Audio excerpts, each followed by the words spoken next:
Uyni ham sog'ingan bo'lsangiz kerak aka. Juda. Aka, lekin bitta narsa hamma qilgan xatoni qilmang. Keldingiz aka, srazi biznesga plyus tikib qo'ying. Bo'lmasa bir tiyin shiriting bo'lib ketadi.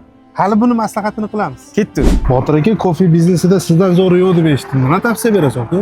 Men ham bir 60-tochkamda. Bo'lmaydi bu narsa. Bankrot bo'lasiz.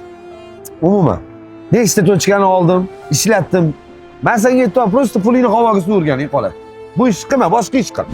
Menga qara, sen ham Rossiyaga borib ancha-muncha pul ishlab kelding-a? Ha.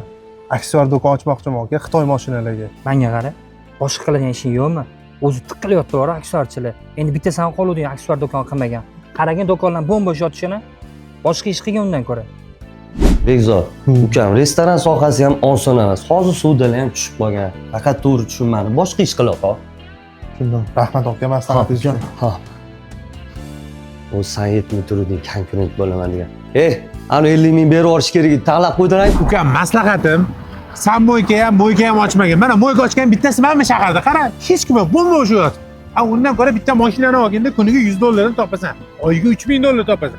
Kimlarni qilib yuravermaysan ukajonim.